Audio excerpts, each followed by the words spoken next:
Starting a new marketing campaign, especially if it is your first time doing so, is hectic. There is just so much to do, so many areas that need covering, and for a small business or freelancer, you don't normally have a very big team or much of a budget to work with. Today, I'm going to talk you through 10 things I think that you should keep in mind when you're kickstarting your digital marketing.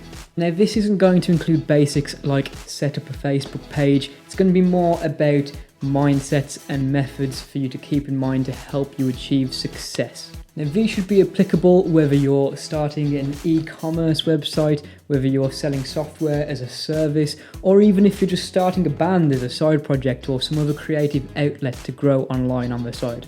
Now, our final tip today is going to bring to your attention something that I think is the biggest issue holding businesses and freelancers back with their digital marketing.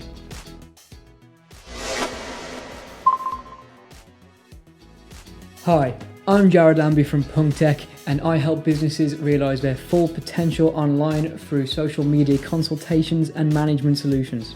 I'm here to help you grow and improve your social media presence so that you can target the right audiences and help people become more connected to your brand.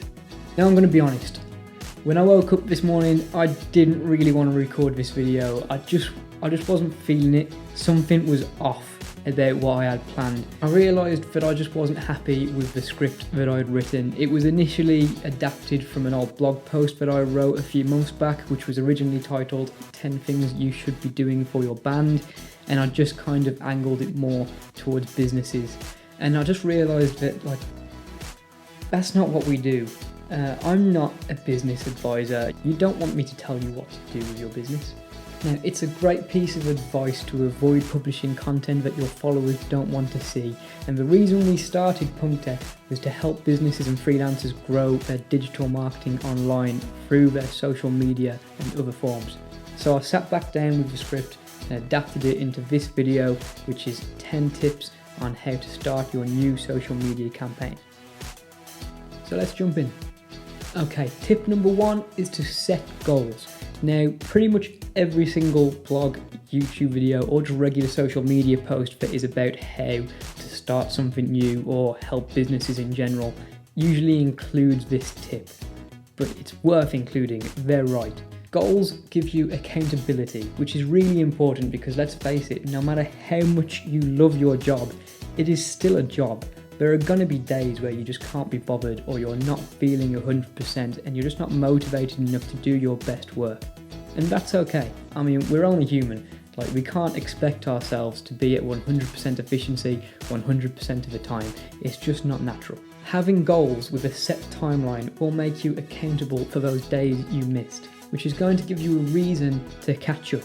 If you didn't have a goal or a specific timeline, you'd have nothing to catch up to. You'd get over your bad day and then you just get back to working as normal. You wouldn't make up for the time you missed because what are you making it up on? Where are you going? Goals also give you inspiration because they let you see and track your previous success, which motivates you to keep moving forward. Without this, it's just too easy to lose your motivation and feel like you're not having an impact, which makes it a lot easier to just give up on the whole thing. Have one all-time goal for your business in general. Now, it is okay if this goal changes over time. In fact, it should be such a long-term goal that it would be weird if it didn't change over time. Now, every single marketing campaign you create and run should help you get a little bit closer to this goal, even if it's just a tiny bit. This all-time goal doesn't need to be smart or even measurable in any way. You can be as outlandish as you want. Your goal might be that you want to be rich, or it might be that you want to be famous. And that's fine. That's all achievable things when you put them into perspective. It's the goals you set beneath that will be measurable or smart. Beneath every goal you set should be a slightly smaller goal, something just a little bit more down to earth and a bit more attainable that you need to achieve to get to the next step. Keep setting these goals, getting smaller and smaller until you reach something that you feel you can achieve in your current marketing campaign. And then every single decision you make when you build this campaign should be aimed at getting you towards that goal. Tip number 2, don't be afraid to fail. Now, you are going to fail at some point. Just accept it. Maybe you already have, but what really happens when you fail? What do you actually lose? If you set a target of hitting 1,000 followers by the end of a year and you don't hit that target, what actually happens? If you're not making a living from your business at a point where you really expected to, what is actually going to happen? Think of your worst case scenario. Your marketing campaign has little impact and ends up losing your business money. What happens? Sure, it would suck. Maybe it would even be a bit embarrassing, especially if you talked it up to everyone you know. But would you give up? I'd assume not, and if you would, you're probably doomed from the start. So you'd start again, but with better knowledge from the things you learned from your failure before. Being scared to fail only makes it more likely to happen. The kinds of things that could bring you down don't care if you're afraid of them or not. You only make it more likely by being so. Tip number 3, find your niche. If you try to market to every single person with one ad, you're gonna fail. The world is a very diverse place, and what attracts some people will deter others. I've seen people with low marketing budgets attempt to target every single person in their local area because they thought it would increase their chances of bringing customers in. They were wrong. All they did was increase the chances of their advert being put in front of people who weren't interested in it, which just wastes more of the advertising budget. If you do have a budget large enough that you wish to target a large group of people, split them up into separate little groups and target them all specifically with their own ad. This way you can maximize your click-through rate and lower the cost per click, because every single person who sees your ad will be seeing an ad that was made specifically for them. Now this also carries over to your organic posting. For every post you make, you should have an ideal customer in mind and tailor the post to them. Act as if you're talking to them one-to-one. Use the same language as them, the same style. Find out what their problems are and do your best to fix them.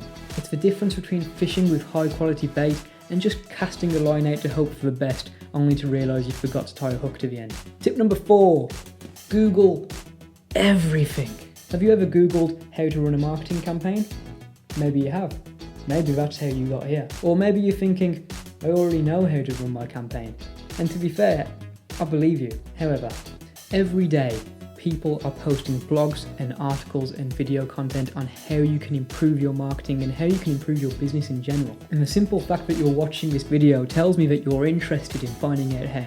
A lot of the information in the results will be things you already know, but every now and again there's going to be this little point that you've not thought of before, or a way to approach a problem that you've not done before. And this could potentially lead to a whole new campaign or a whole new outlook on your business that you never would have thought of yourself.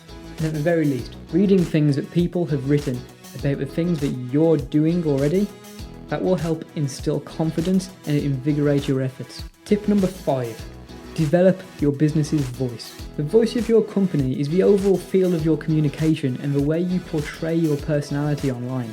Decide what your brand's vibe is and decide the best way to portray that online. Do this by writing down characteristics that you think define your persona, and then narrow it down to 3 words. Do a bit of research on how best to portray these in text and keep it in mind when you're composing your campaign materials. Tip number 6, define your brand.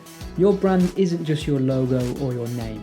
It is everything associated with your business that the public sees. A strong brand should mean that if one of your followers sees a single piece of your content, they should know exactly who and what you are without needing to be told. Take your time with deciding how you are going to represent yourself. Research colour psychology and choose your colour palette, and then stick to it as much as possible. Create graphics within the same theme and keep that theme going throughout your marketing campaigns. Consistency is key. Think of brands such as MasterCard, Nike, or Instagram who have reached a point where a single, simple image can represent their entire business. Tip number 7, do the extra credit. There are things you need to do to make a decent marketing campaign on social media. And then there are lots of things you can do to improve it and make it better. Things like creating a separate graphic for each ad placement you want to use. Don't just use the same square image for your Instagram feed ad, for your stories ad. The crop just looks cheap and tacky, and using an image that is in the correct proportions for a story just looks way cooler. Don't just tick all the recommended boxes and put it out. Do your research and really find out how to get the most impact for your target audience. Research copywriting and make sure the text in your ad is fit for purpose. And check that your ad is only going to places where your target audience actually is. An extra hour on Photoshop could make your advertising graphic much more impactful. Tip number 8, network. Make sure you're using social media for its intended purpose. As much as you are putting out content and trying to generate engagement on your own profile, you should be going out there and commenting on other people's posts, consuming their content, and building connections. Building your network will increase your following, it will make your business seem more approachable, and it will give your business a huge support network to learn and grow from. Tip number 9, stand for something. Now, this doesn't mean that you have to get all political, and it doesn't mean that you have to aim all your marketing at a specific topic, but a brand needs a personality for individuals to connect to. Making this personality too broad will make it very difficult to develop committed, dedicated followers. You need to narrow your target audience, which may seem a little bit counterproductive at first because you're leaving people out, but it will make those that share your vision much more connected with your brand. A business that stands for nothing is very difficult to develop a connection with. Right now in the online world, this is a very big thing. Everyone on the internet is discussing very important ideas, and deliberately trying to ignore this will make a lot of people think less of you. Pick something you are passionate about, be it LGBT rights, animal rights, or even just good business practice. Although I should say, picking something that isn't directly related to your business will give your brand much more of a personality, and people will be much more willing to connect. Now, occasionally post about these things. Now, before you make a start with something like this, you really should decide how you plan to approach people who disagree with what you're saying. With this, even a disagreement or a negative comment can be an opportunity to show the world how calm, collected, professional and organised you are. Now, before we continue, please scroll down below and hit that subscribe button, and then click the bell so you don't miss any of our future content. And if you've liked this video, please just give it a thumbs up. So now I'm going to share with you my biggest pet peeve with business owners and freelancers, and just people in general. I believe this is what holds small businesses and freelancers back more than anything else, and that is taking responsibility. Now, fair warning, I have been told I can be a little bit blunt or a little bit too harsh when I discuss this topic, and for that, I'm sorry. But you need to take responsibility for your losses as well as your wins. If you don't hit your targets, own it. You will never learn or see improvement if you don't. I hear people all the time saying that their engagement is low because Facebook is deliberately hiding their posts so that they have to pay for adverts. Really, people aren't engaging with your content because your content isn't engaging enough. I hear bands all the time complaining that their shows are empty because people don't care about supporting live music anymore. People aren't coming to your shows because they don't want to come. You should be thinking about what you can do to make people want to come to your event. Instead of just blaming it on your consumer, it is not your customer's job to support you. It is your job to support your customer. And we all know that the customer is always right. But the bottom line is, if you're not happy with something, change it. Don't sit around complaining. I mean, we all love a good moan.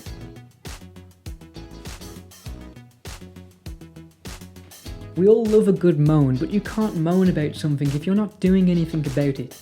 So, rant over. Do you agree with me? Do you have your own tips that you think people need to hear? Please drop a comment below and we can have a chat about how to get you started and how to grow your business more effectively. I've been Jared Lambie from Punk Tech. I'll see you next week.